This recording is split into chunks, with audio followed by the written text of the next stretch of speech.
alongside your boy, Dr. Links. Tell them. Don't you go away. I'm going crazy. I'm going crazy. Ça va.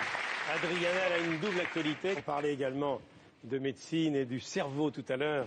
Mais là, on va parler de sa première biographie au SOS. Je viens d'un pays qui n'existe plus, avec la collaboration de mon copain et confrère Patrick May. Ouais. Je viens d'un pays qui n'existe plus. Mais oui, vous parlez de la Tchécoslovaquie. Tchécoslovaquie, il n'y a plus. Il y a la République tchèque et il y a la Slovaquie. Donc j'avais envie de parler un tout petit peu de mon univers, de ma petite planète d'où je viens, parce qu'on en parle très rarement dans les interviews un peu éphémères, des fois un peu superficielles, à droite à gauche. Donc j'avais vraiment envie de me poser et tranquillement regarder en arrière et écrire mon histoire. C'est l'enfance, c'est le village de Valaška, puis la ville ouvrière de Banská Bystrica. Banská Bystrica, oui, c'est une petite ville de 100 000 habitants. Au pied des montagnes Tatra, on dit. Hein. Exactement. C'est une enfance à la campagne? Dans une petite ferme. J'étais élevée par mes grands-parents.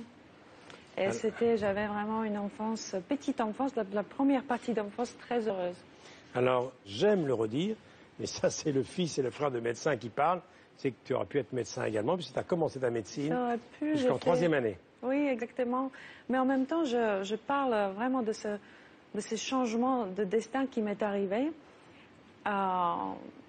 C'était tellement merveilleux que j'ai pas de regret de finir la médecine. Et puis c'était marrant parce que ce changement de destin qui m'arrive, en parallèle, il y a un changement qui arrive à mon pays.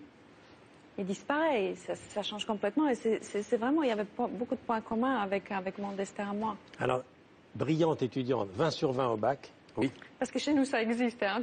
Je sais qu'en France, c'est pas possible. Alors, à 13 ans, tu dis, bon, tout allait bien, sauf que je me trouvais trop grande. Je me suis trouvée un peu trop grande, mais c'était pour les garçons. Ça s'est pas arrangé par la suite, hein. Mais c'était surtout pour les garçons, parce que bon, j'étais trop grande, hyper mince, j'étais plate de partout, j'avais des dents, j'étais pas jolie, hein. J'étais pas jolie. Il y a une chose que tu dis qui est très importante dans le livre. En un jour, je découvre que je gagne plus que ma mère en un an. Je suis reconnaissante et je me rends vraiment très bien compte parce que j'ai vécu des choses assez compliquées dans ma vie. Je sais que c'est dur de gagner de l'argent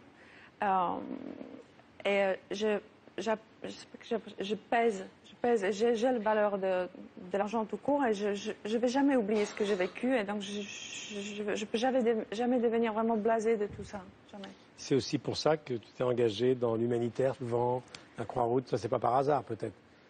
C'est pas pour cette raison-là, c'est plutôt parce que j'avais cette affinité pour ce milieu qui est le milieu de la souffrance ou le milieu médical via ma mère et via ma grand-mère. Ouais. J'étais censée devenir médecin, donc cet univers m'est très proche et je me sens très bien, je retrouve mes repères dedans. Donc la Croix-Rouge, ça m'est tombé dessus au hasard, mais je suis vraiment ravie parce que ça me complète et je trouve une certaine harmonie dans ma vie.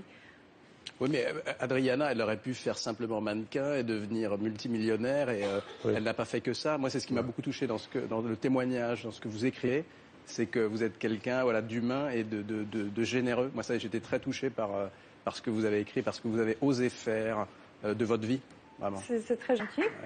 Merci. Alors évidemment, tu parles de ta vie. Hein. Moi, j'ai connu Christian, champion du monde avec l'équipe. Parce que c'est une vie particulière hein, quand on approche le monde des footballeurs de haut niveau.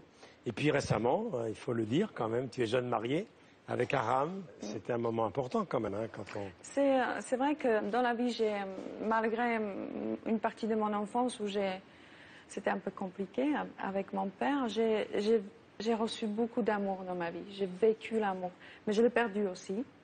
Je me suis rendu compte que vraiment, il faut réfléchir dans la vie. Le bonheur est important, l'amour est important et il faut, moi je pense, se mettre sur le chemin pour le retrouver, le bonheur. Et c'est de quoi je parle aussi dans mon livre. Des fois, on se perd un peu, on oublie, on s'égare et c'est dommage, il ne faut pas.